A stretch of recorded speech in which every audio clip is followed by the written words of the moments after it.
Okay, y'all. Tonight we got our special guest Kazi. He's out of Texas. Now, usually the way do we do this, Kazi? We always start out in the beginning. So we need you to tell us a little bit about yourself, but we want to start from your childhood. Tell us a little bit about your childhood, and we're gonna segue on up.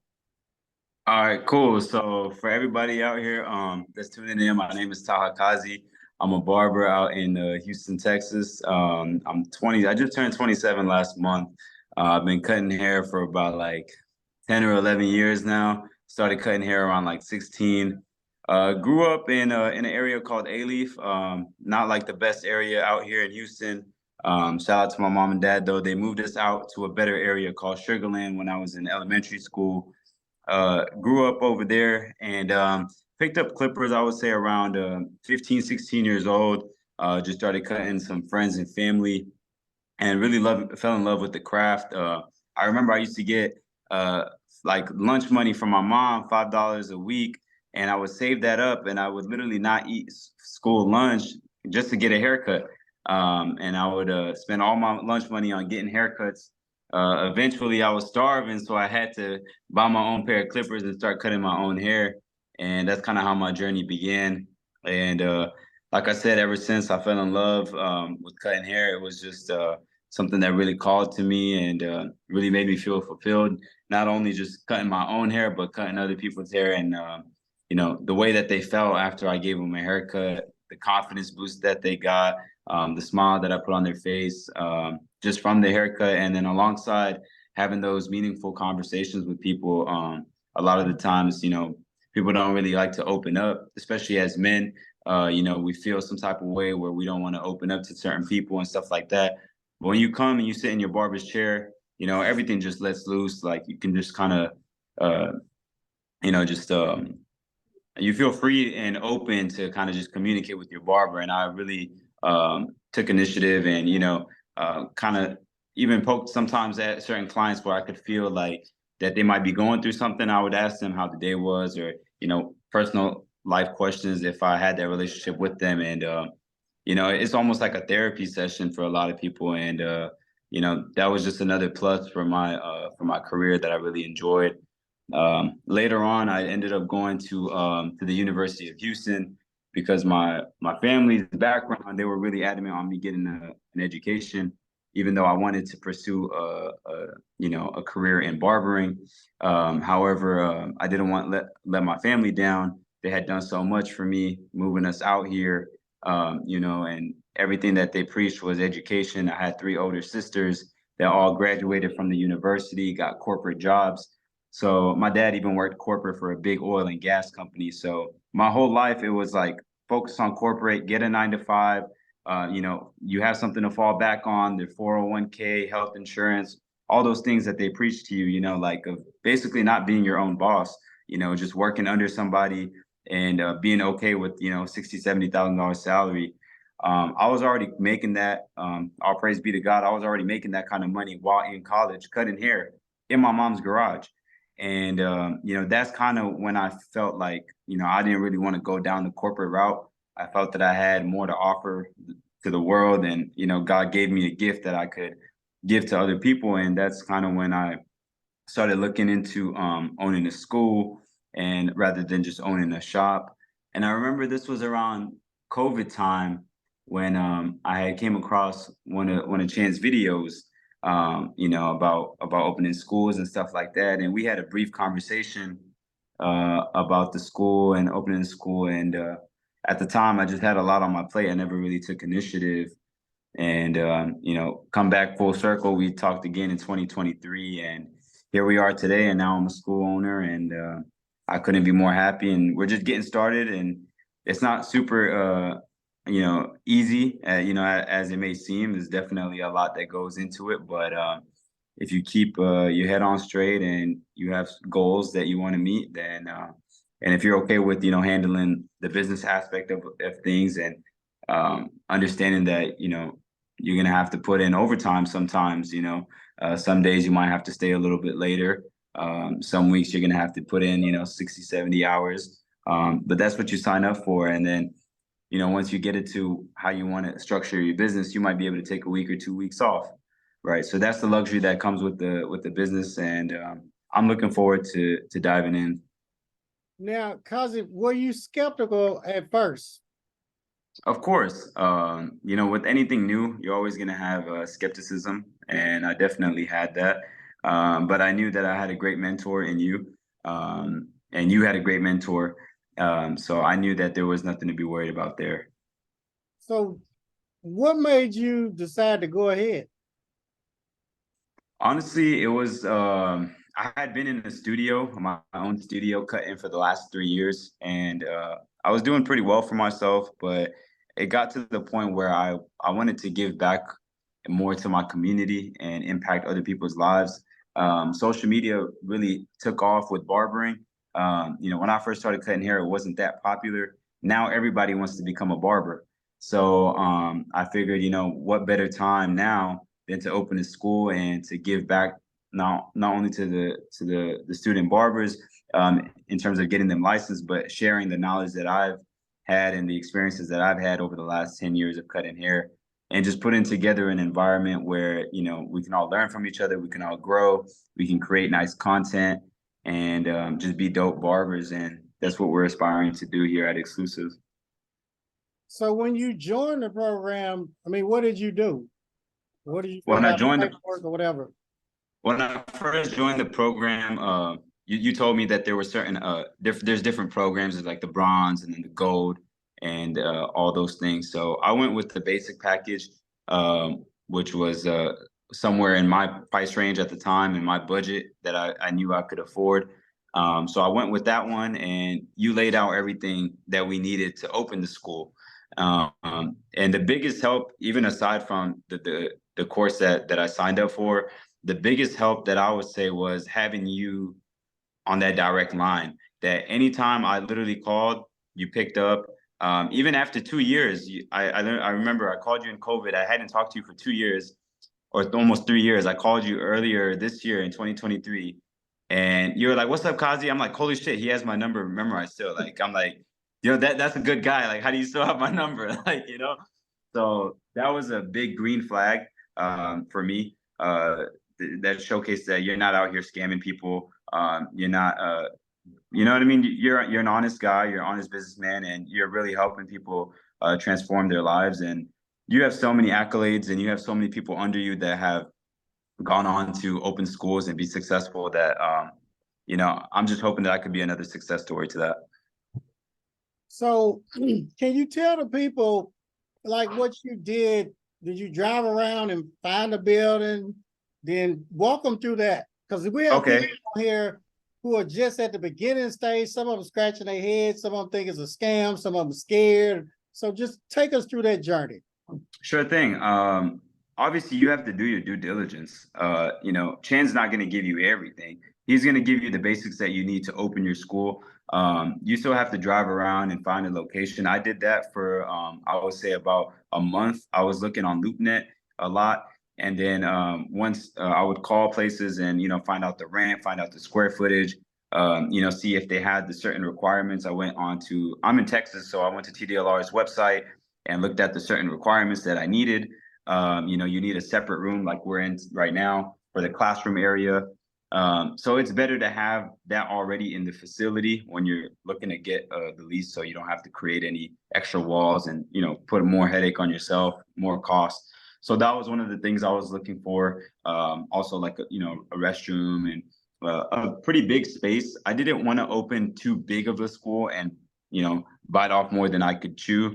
So I went with a 1,500 square foot location. I looked around, like I said, for about a month. And then, you know, subhanAllah, like I was just driving one day down a road that I don't usually take because there's a lot of cops, and you know, I speed. So I don't usually take down this route, but this one day I was just driving down this road, and I saw a space that said for lease, and it was in a nice shopping center. A lot of subdivisions and homes around the area. There's also a middle school and a high school within 1 mile. Right next to me is actually a really big middle school, and it's not even too far from my house either. And it's very close to three main highways out here in Houston. We have Highway 6, Highway 90, and Highway 59, which is the freeway. So my location is about 5 minutes relative from each one of those highways. So at the time, this was all kind of going into my head. I saw the for lease sign. I called the number, and her name was Dawn. She reached back to me, and she said, "Yeah, we just put this place up for lease. Were you interested?" And I said, "Yes." She said, "Well, what are you gonna do with the space?" And I said, "Well, I'm looking to open up a barber school." And she loved the idea. She thought it would be a really good fit for where we were, for the shopping center. There's like a few restaurants next to me. There's a boba spot. There's even like a liquor store, and then there's like a nail salon, and there's also a beauty salon for women. So the only thing that was really missing was, a barbershop. And as a barber school, we operate like a barbershop as well. So I figured it would be a nice location, especially with all the homes and in the area with the high schools and stuff like that, and with the main highways. So I called them. She came by. She showed me the space. When I first saw the space, it was completely trashed. It had been vacant for almost 2 years because of COVID. The last person, they had an Allstate insurance, and they just left the place, I think, during COVID. So I had to redo the floors and the baseboards. I repainted the walls, changed out some of the ceiling tiles, the lights, and all that stuff. And yeah, it was a pretty good rate. It was something more so in my budget. Some of the other spots that I was looking at more in the city of Houston were upwards like $5,000-6,000. And at the time, I didn't know if I would be able to afford that. So like I said, I just did my due diligence. I said, hey, I'm going to go into this. I have a business plan, but what is it that I can afford? Because I can't come out of pocket $6K a month. Imagine I had no students. I'm going to be shoveling out $6,000 a month, and that's just for rent. That's not including utilities and everything else. So I found this spot. It was about half that. Rent was about half that. So I figured, hey, I can manage that. Even if I don't have any students, I can still manage to cover the rent and the expenses. So I just prayed about it, and I got a good sign, so I signed the lease. Okay. And what about putting your equipment and stuff in? Equipment, yeah. So I took out a loan for that. It was more so of like a family loan, though. I didn't have to take it from the bank or pay any interest on that. Religiously, we're not supposed to be involved in any interest, so that was a big thing for me. My mom ended up helping me out and getting some funds together. So I got about 8 chairs plus mine, so that's 9 barber chairs. And then I got all the stations, the mirrors. I got a shampoo station, a hooded dryer, basically all the requirements that I would need to pass my inspection. I got all that stuff. And like I said, I had to change out the floors. I had to get the baseboards done. I had to repaint the walls. Had to add new electricity, like the plugs and stuff, because nothing was working. So I had to do all that renovation, but it was definitely worth it. Okay, so then you got approved through TDLR. So what did you do next? So after I got approved, well, before I got approved, I was already reaching out within the community to certain barbers that I thought would be a good fit. And I felt like that kind of helped me because I wanted to lock in some people before I went through everything. So I know that, oh, okay, once I open up, I have already 5 or 6 student barbers. That way I know my rent is at least getting covered. So I made sure that I had some students lined up.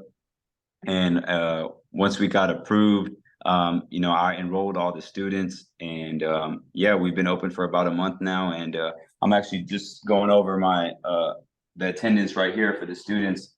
We have like 3 full-time students, and yeah, they're on track to being full-time for this month. It's about 160 hours, 40 hours per week, and our top student right now is at 150 hours, and we have 1 day still left for tomorrow. So when you rented the building, how long did it take you to get open and approved through TDLR? For me, it took some time. But it was because also on my end, TDLR was extremely backed up. But then again, on my end, I was missing a document here and there, so that kind of delayed my process. I submitted my original application in May. I didn't get approved until October, I believe September or October. I think it was like late September that I got approved. So May, June, July, August, almost 5 months, 4 to 5 months. Might have been sooner if I had everything in place, but just the nature that I'm in, I overthink things and I want to make sure that everything is up to par before I submit it. So Chen knows I was calling him every other day during those times. I was so stressed. I was like, is this right? Is this right? I was making sure my CPA had everything, you know. So for me, it did take about 4 months, but I would say give it at least two to 3 months if you're in Texas. They're extremely backed up with their stuff, and they don't have a big team. Every time I call, I'm speaking to the same one or two ladies, and they told me that they don't have a lot of manpower there, and they have a lot of applications that have to go through. Now, what were you thinking when you would call me? I was thinking, how the hell am I going to get approved?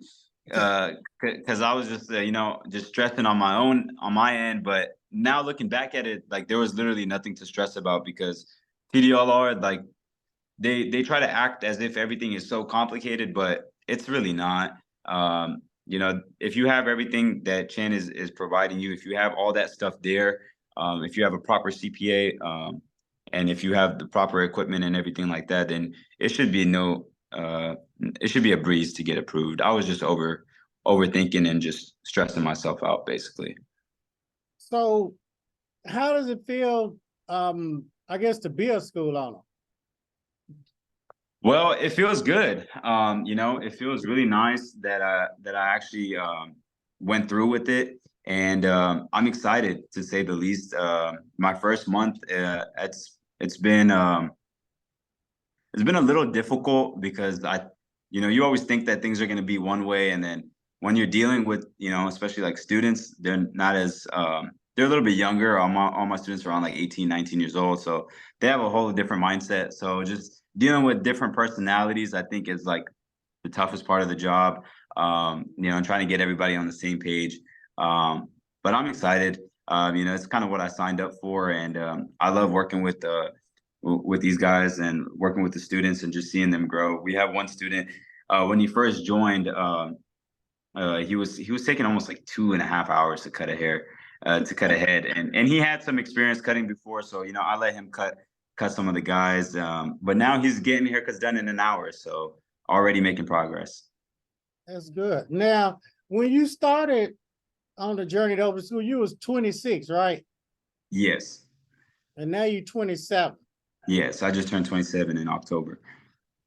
So how did you start thinking, I guess, so big early? Because it's 1 million beauty professionals, but it's not many school owners. That's thinking big. So what made you even think like that? Or tell us about that. I think it was really just the environment that I was in, and a lot of my friends and my peers that I hang around. They're all really self-motivated. They all own businesses, and there's some guys that are even younger than me that are multimillionaires. And they all have the same kind of a mindset and dedication and hard work. And I tried other careers, I tried other industries, and they just didn't work out for me. So I figured, hey, like, let me just go all into something that I love, that I know that I'm good at. That's cutting hair, is being a barber, is helping other people, putting them in positions to win. So I figured, what better route than to take on than opening a school, and just seeing where it goes from there. And obviously the flexibility with the school, if you end up going down the NACA's way and getting approved and getting financial aid, like, you can really scale that business. And just thinking long term, like 5 years from now, 6, 7 years from now, you can open multiple locations. You could basically almost franchise out your school. You'll be NACA's approved. If you have good standing, if you have good accolades, if you have students that are graduating, working in shops, you see that they're, becoming well-qualified barbers, and you have some standing, some ranks. So I figured, like, long term, You know, if like I can cut hair, but long term, I'm thinking like, what am I going to do for my community? What am I going to do for my family? What if I want to take trips? What if I, don't want to cut hair no more? Because I don't want to be behind the chair forever. I'll be behind the chair as long as I feel necessary.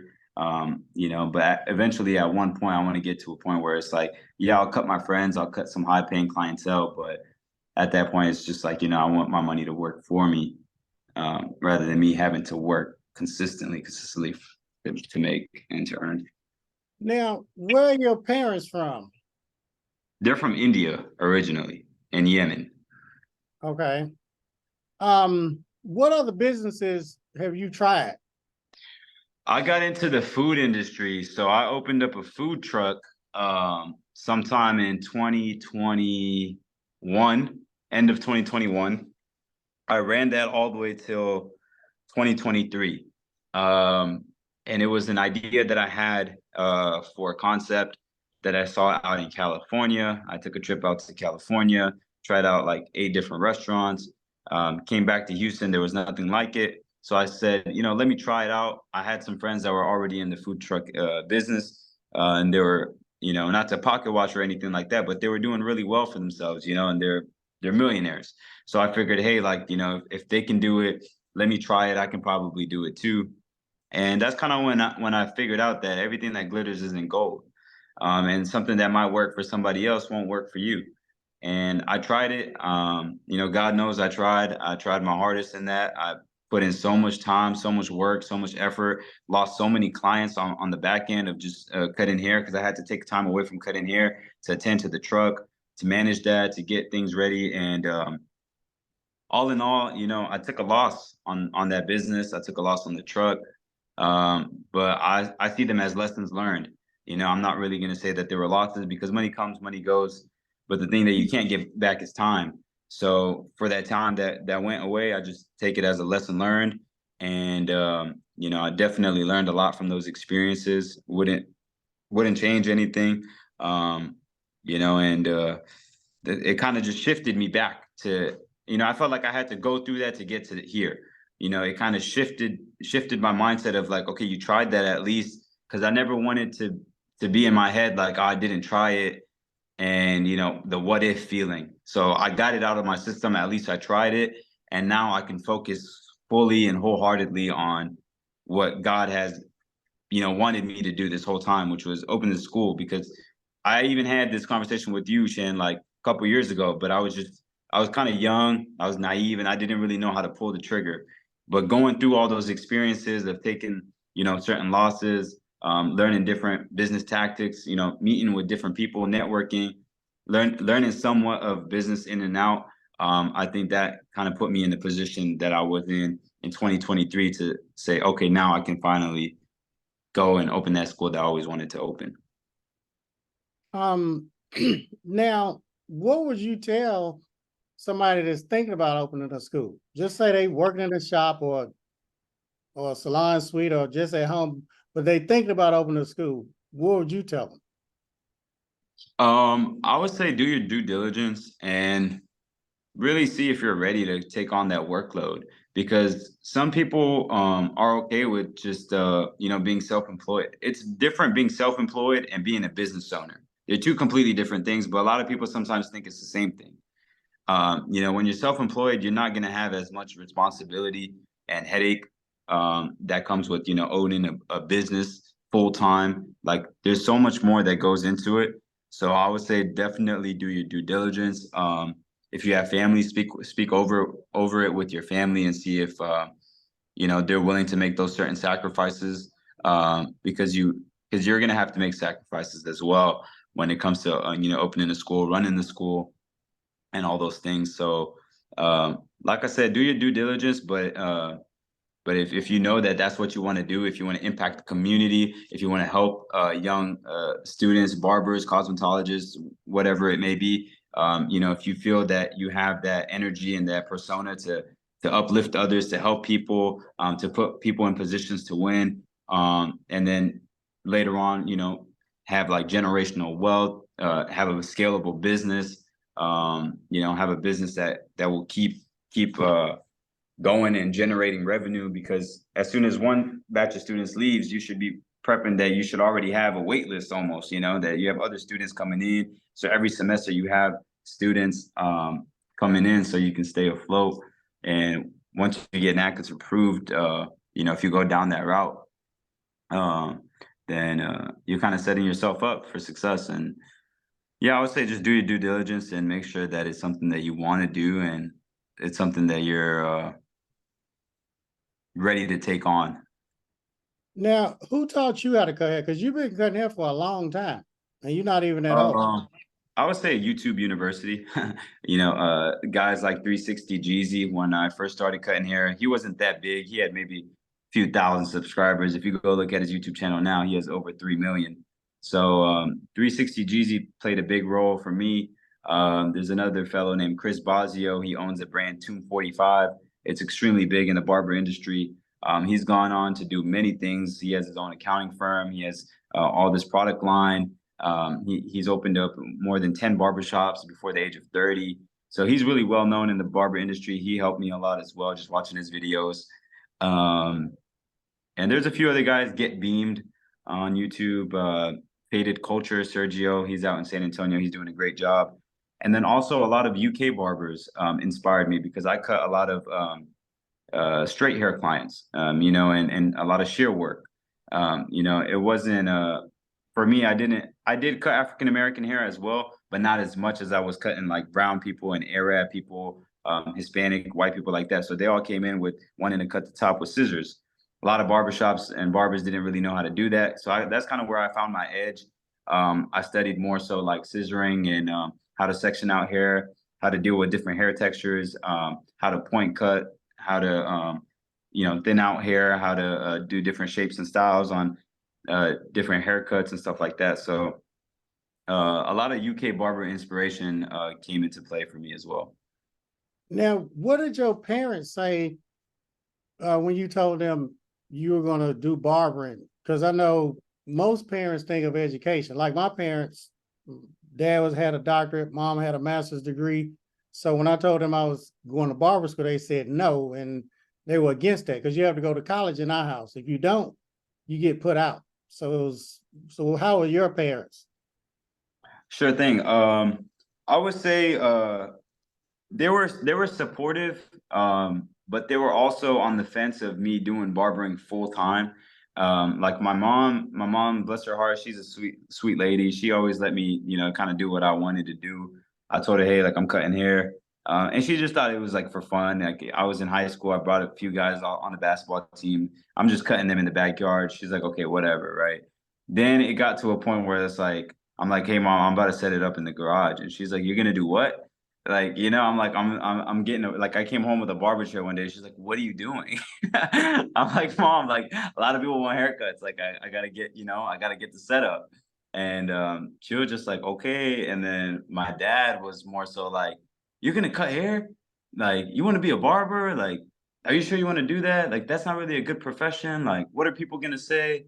Oh, they're gonna say my son is a barber. And it was a lot of that stuff, just you know, and it is no disrespect to barbers at all. It's just the way like my culture, you know, they're so focused on like education and you know, it's kind of like a downside to my ethnicity. They care a lot about what other people think.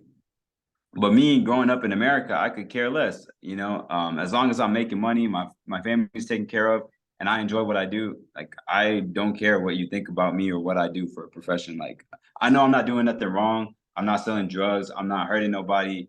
I'm not doing nothing like that. Like, you know, so I didn't really care. That never affected me. Hearing it from my dad though, it kind of did make me feel some type of way, but it only made me go harder. You know, it was just like, nah, I really want to prove to them like I can make a career out of this. And their main thing was like, okay, like, because they would see, like, I was back in 2017, 2018, I was working at T-Mobile. I quit my job and I was like, nah, I need to start cutting hair. I was only getting paid $9 an hour. I was charging $15 an hour, 15 for a haircut at the time. So I said, why am I sacrificing my time at T-Mobile when I could just cut hair from home and make more money? And I wasn't even licensed at this point.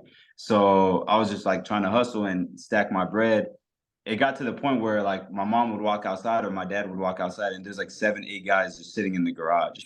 just waiting in the hot sun. Like, you know, I'm bringing out waters and Gatorades. My mom's bringing out little sandwiches. Like, it was just a vibe all in all. And, you know, they started seeing more of the traffic, you know, and then obviously I'm helping out at home with bills and certain things like that.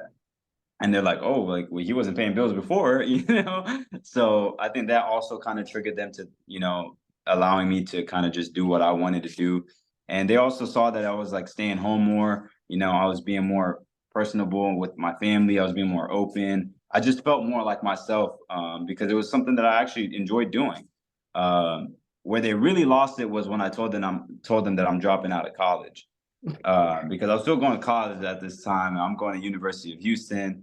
I'm supposed to graduate and get this corporate job. And they're like, oh, yeah, he's just cutting hair for fun right now. You know, he'll grow out of it type of phase.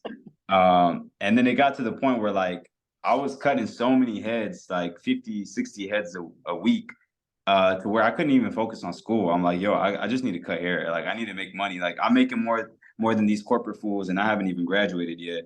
Like, let me just focus on this. So I sat down with my family. I said, hey, look, I'm thinking about dropping out. And they lost it. I mean, they completely lost it. And I was like, okay, look, if I don't drop out, let me just take a break. You know, and they're like, no, if you take a break, you'll never go back because you're going to start making money and you're going to start doing this and that. I'm like, well, isn't that a good thing? Like, you know, and they're like, no, you need the education. I'm like, oh my God. So, you know, I ended up finishing out my degree. It took me a little bit longer for a 4-year degree. It took me like 6 years, but ended up graduating, and that was really good. You know, I got to walk the stage. My mom and dad saw that. They were very proud of me. And, you know, that meant more than, you know, anything, to be honest, like just making them proud. And even though it wasn't something that I knew that I was going to pursue in terms of like corporate, at least I got the degree. I got to walk the stage for them. And I really just got that degree for them. And I told my mom, are you happy now? She's like, yes, you're free to do whatever the hell you want. I was like, okay, perfect. I'm going to go cut hair now forever.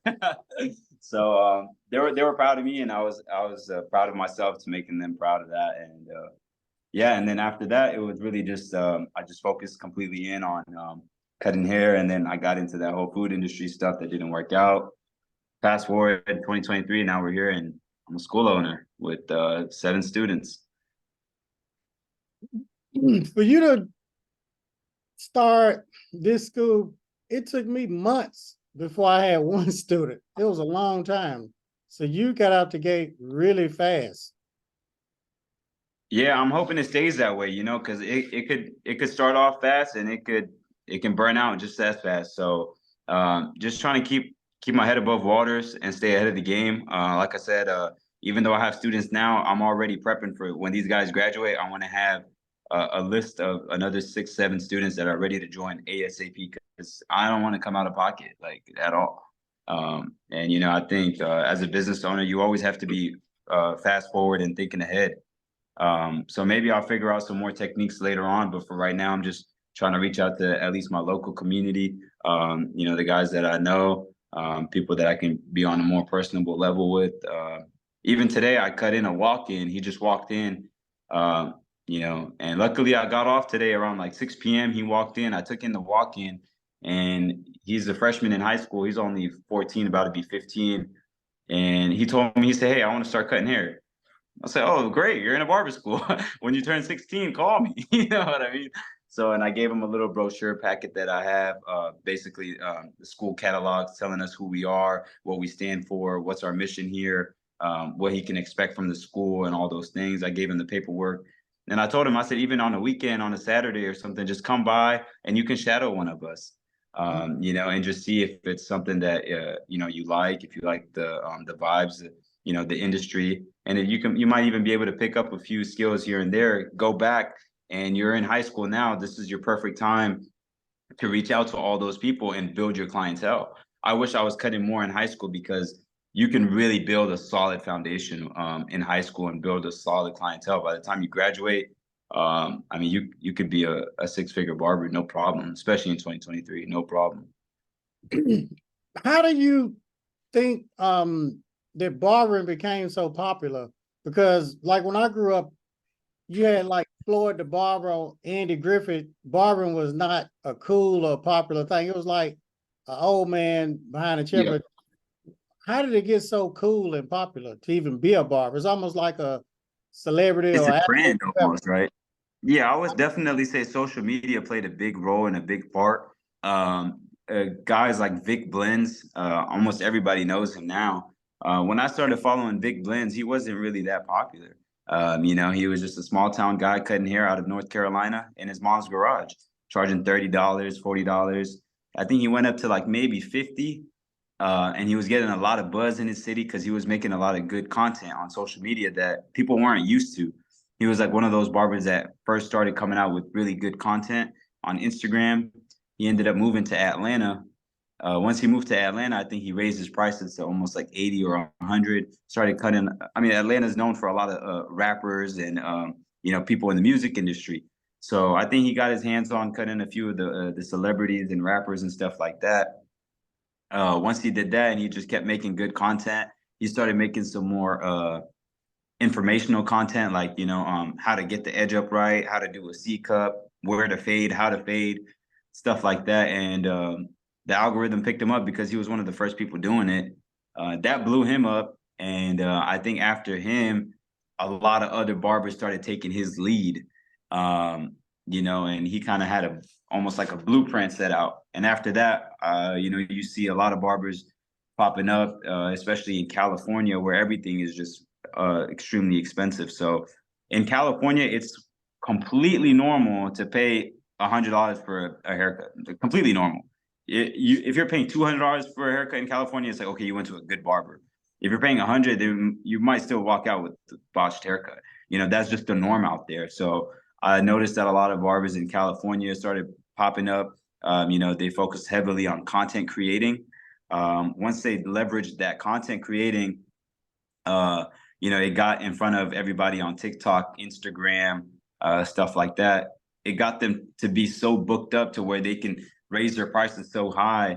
And I think that in itself attracted a lot of the younger generation to be like, oh, well, I could be a barber and I can make $100 an hour, or I can make $200 an hour, and I don't have to go work at this job, or I don't have to go to school and do this.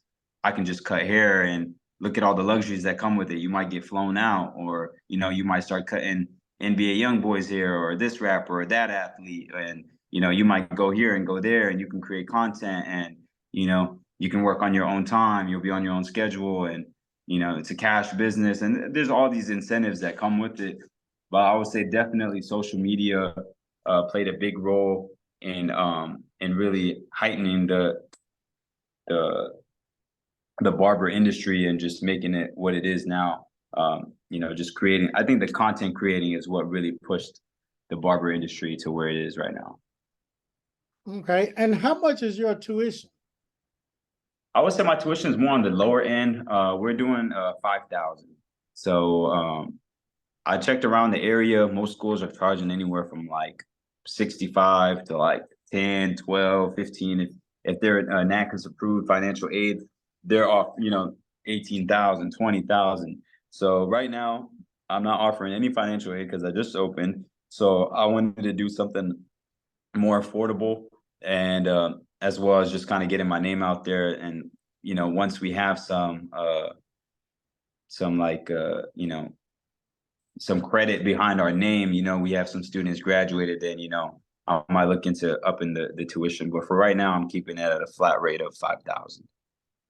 Okay, Ambrose and Artez said, how did you attract your current students for the most part? For the most part, so what I did was I went and got a haircut from this one guy in his garage. I saw he was doing pretty good on Instagram. He was cutting a lot of people, so I was like, oh, let me just go try him out. So I went and got a haircut from him, and I just talked to him and say, hey, like, you're thinking about cutting hair full time? And this was before I even thought about like a school or anything like that. And he was just like, yeah, like this is my career, like, and he's like fully tatted. I think he's outside right now. He's still waiting. He's still getting his hours in, but he was like completely tatted, and I think at the time he was only like 17. So I'm like, this guy has tattoos on his hand. Like, he's not getting no job nowhere. Like, this is exactly what he wants to do. And he was really good. So I always kept him in mind. And then I just kept searching on Instagram.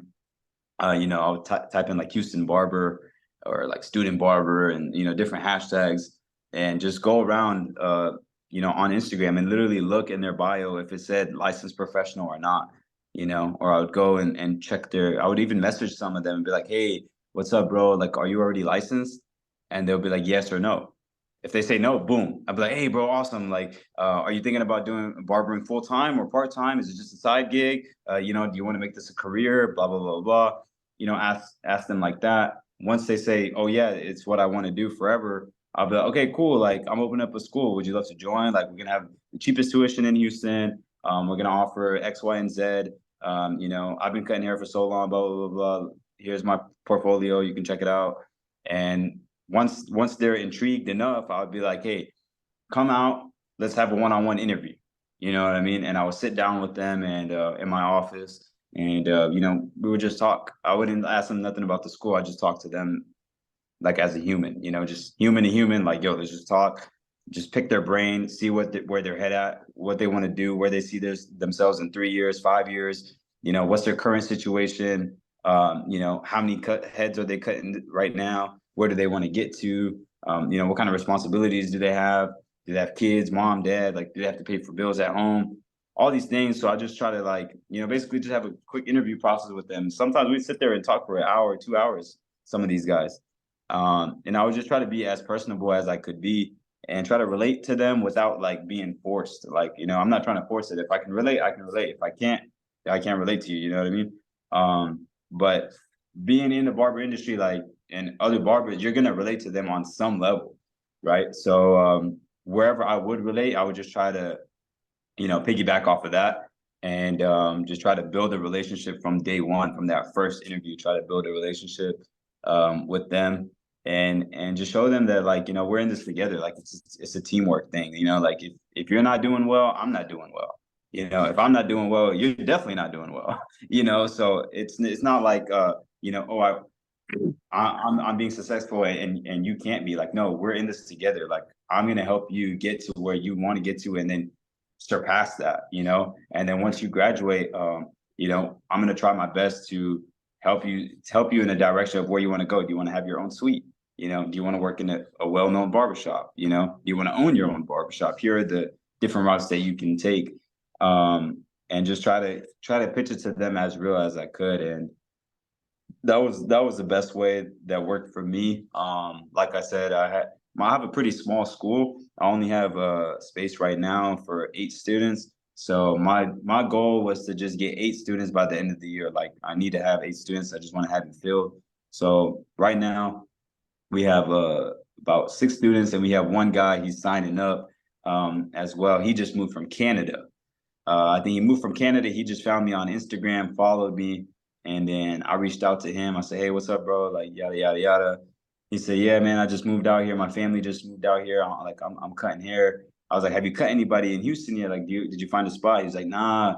He was like, "I don't know. I don't even know where to go. Like, I don't know what to do." I said, "Shit, well, God pointed you in my direction." I said, "Come on, you know, come join the program, and I'll get you situated." And he has mad skills, so you know. So I said, look, I'll look out for you, you know, like, I'll definitely, you know what I mean, try to put you in a position to win. So he's on vacation right now, but as soon as he comes back, he's most likely going to join as well. So we'll be at 7, and I'm going to try my hardest in December to get one more student so we can be at full capacity by the end of the year, like I had hoped for. What do you feel is your best Instagram post, like, to attract a student? I've been trying different things, but I would say probably, you know, something with like a celebrity in it. You know, I cut up my biggest celebrity would probably be this artist named Young Blue. He has a song with Drake that did really, really good numbers. You know, it was like a radio hit. And one of my colleagues just connected me with him. He did a show out here in Houston. So I ended up getting the opportunity to cut him. This was back in 2021, I believe. So that really helped, because I remember during that span, I don't know if it was just me manifesting it or, you know, God was just working in my favor. Within a span of like 1 week, I had cut like 6 different verified people. I cut up 3 athletes, two rappers, DJ EXO. He's a really big a DJ out here in Houston, and I was just on a roll. You know, but I was really out there grinding. I was networking. I was putting myself in places that I don't usually be in. You know, in different, you know, clubs and studios and stuff like that. I'm not usually around. But I said, look, if I want that type of clientele, I'm gonna have to go to places where these people are gonna be at. So I had to do that and kind of break out of my shell, and it worked out in my favor, right? So uh, I got to cut them, and I still have their contact, if not them directly, you know, their manager or somebody where you know, I could or like their jeweler. I was cutting up a really big jeweler out here in Houston, so that helped a lot. All his clients were you know, top celebrities and athletes and stuff like that. So you know, he gave me a few alley oops whenever some athletes were in town, and just trying to keep a good face card was my biggest thing, you know. Not trying to get over anybody. Sometimes if I had to do a free cut, I did a free cut just to get the content, or just to get my name out there, and understand that, you know, it's part of the game. Like, you know, you have to take some sacrifices to do those things, and I was completely okay with that. Now, how could they find you on Instagram? My Instagram handle is Kazi Cuts. Even if you type in Houston Barber, I might show up. So what I did was, as my name on Instagram, I put Houston Barber, and then my username is Kazi Cuts. So if you were to just go on Instagram and type in Houston Barber, you'll see a bunch of barbers pull up, and I might be one of the ones that pull up, because I've just had Instagram for so long with that name that it might pull up. Yeah, that's me right there. Okay, so you want to tell them about some of these pictures? Just tell me where to click. Yeah, so the first one is like Lil Jeremy. He's a really big artist out here in Houston. He has a lot of songs with like Lil Baby, Future, ESTG. He's really on the come up. So I was at the studio one day, and my cousin actually owns a body shop, so he fixes all his cars, his Hellcats, whenever he crashes them. He called me one day. He said, "Hey man, bring your cousin, man. I need a cut." So I pulled up to the studio. You see, he's drinking lean and smoking weed and doing all that, but I'm just there to cut his hair, you know. So I did that. I asked him. I said, "Hey, he's getting his hair locked at the same time. Like, these rappers, they're on their own time and their own schedule. Like, he wouldn't even let me wait." I said, "Can I wait until you're done?" He's like, "Nah, nah, just line me up right now." I said, "Okay, bro." So that was a fun experience. I actually spilled his cup. He was so mad. That was a good memory. But yeah, if you look at the most recent one, that's a Young Blue. I lined him up right before his show out here in Houston. He had a big show, and I remember he posted a picture on Instagram with my haircut, and he kept it on his Instagram for the longest time. He just recently removed it, but I used to always go back to his Instagram and see, was that picture still up? And it was a pretty damn good cut if he kept it up for that long. So I was pretty happy about that. That was probably one of my biggest celebrities. He has like over 1 million followers. The next guy is Chappelle Russell. He played with Tom Brady that year. They won the Super Bowl. He came in town to get a piece from that piece that he's wearing from one of my jeweler friends. So yeah, we just gave him a high taper. He was a really nice dude, really down to earth. Didn't even seem like, you know, too much. Like, he was a normal dude, man. He just made it to the NFL. Like, the athletes, I feel a lot more personable with them.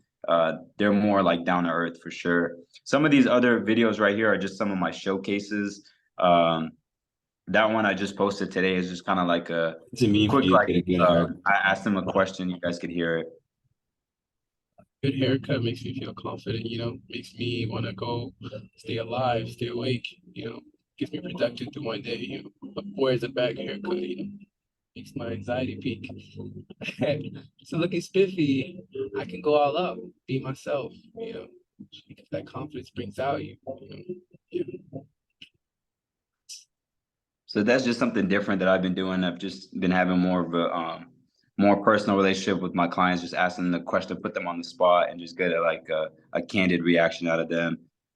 This is kind of like a before and after that I did, just showcasing, you know, how he came in and then how he's leaving, just to catch people's attention. You know, what big of a difference a haircut can do for somebody.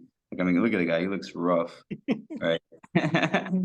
So, I mean, he definitely looked a lot better leaving. So, some of the other ones, like the next, not that one, but right there with the long hair, yeah, that one. you click on that, that's more of a showcase where I'm just showcasing the finished style of the product, the way I styled the hair. Obviously, that's a lot of scissor work done over there, a lot of texture, a lot of layering, just showing the versatility of my skill set. And then if you just swipe through different angles of the same haircut, just to kind of broaden the horizon and the clientele that I'm getting, to show them that I can cut different types of haircuts, different styles, and I really enjoy doing those kind of haircuts. So I wanted to post that on my feed as well. And yeah, just some of the other ones, like I said, I've been trying different things, been doing more of like kind of like the interview stuff.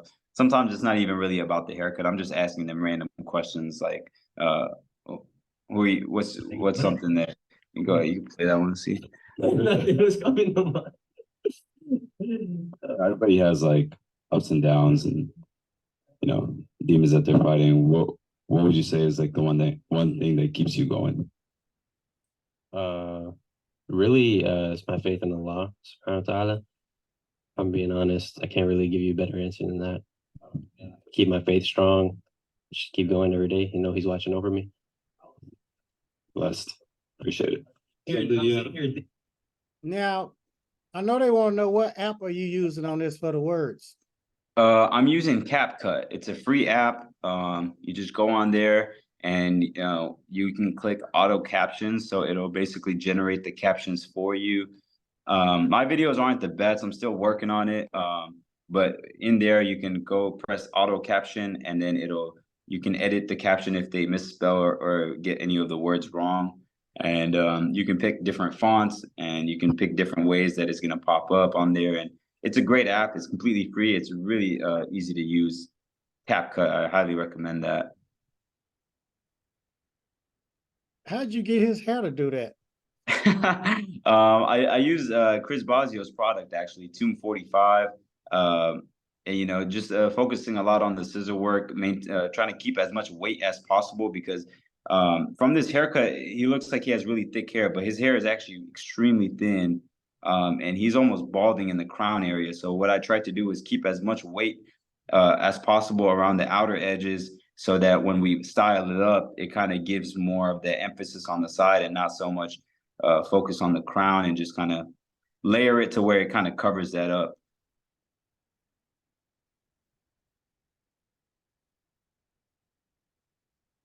Oh yeah, that was a pretty good one. He walked in here looking rough. I mean, this guy hadn't gotten a haircut in maybe 2 or 3 months. You can see he's like almost bald. But Now, is it something where they don't want to be bald? yeah, I mean, it's just genetics, maybe stress and other things that play a role in it. But I mean, he's one of my good friends. He was okay with me posting him and stuff like that. He's not really too self-conscious about it. He accepted the fact that he barely has any hair left. So we just made a fun video out of it, and it did pretty good.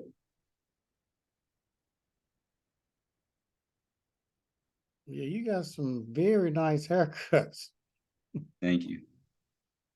So yeah, that was all when I moved into the new shop. The other ones are more so like in my studio, where that's where I spent like the last 3 years, from 2020 to 2023. It was just a private studio where I did all my work, and really, got a solid clientele base.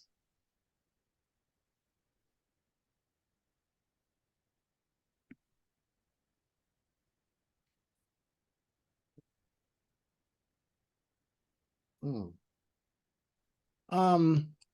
Okay, I'm gonna put your Instagram up here too, so y'all can follow him. And then if you have like a flyer or something, cause or a video, make sure you send it to me so I can post it on my page, letting people know you're enrolling students in Houston. I think if you click on the Reels tab right there, The Reels. yeah, you see where it says post and then Reels right above that second post. Yeah, right there. It should be one of my pinned Reels. Oh, you can go down. Go down a little bit, go down, and you see one more. Yeah, go down. Right there, the one with the door. you click on that one, that's the one of showcasing the school and just the process of when I got to school, how it looked, you know, and then just kind of putting it all together over a span of a couple months. You see the mirrors are not even mounted yet. I had to redo the flooring and the walls, the baseboards. It's one of the handymen right there. And that's kind of how our school looks now, Oh, it looks um, with everything. And my sisters were asking me, they were like, "Who is your interior designer?" I said, "What do you mean?" I said, "It was me." And they couldn't believe it. They were so shocked. And I was like, "Yeah, like I just came up with it on the fly." And they were really proud of me as well. You know, I felt like I could do better, but slowly and surely we're gonna continue to add more things, you know, as the time goes on. But I would say that's probably the best video to showcase at the moment, the school, and just I will definitely send you over a flyer that can show you know, that we're enrolling students and all that good stuff. all right. I'll post it too. All right, all right. I don't know if they got any more questions. Sure thing. Let me see. If y'all got okay, let me see. Yeah, if y'all got any more questions, this is the time to ask questions. Oh, okay, so let me repeat the IG. So I just put his IG link up here again. So make sure you all follow him. All right. Well, we always leave with a theme hype song. So what's your theme hype song, Kazi? My theme hype song. Yep. Oh man. I don't know right now. Gotta put me on the So when you spot. be driving your car fast, what you be listening to? Right now I'm listening to this song. It's called VVV by Playboy Cardi and Yeet. Playboy Cardi. Yeah, if you type in VVV on YouTube, it might come up. How, BB, is that how you spell it? BB, what is that? I'm gonna type it right here in the chat. VVV. Yeah.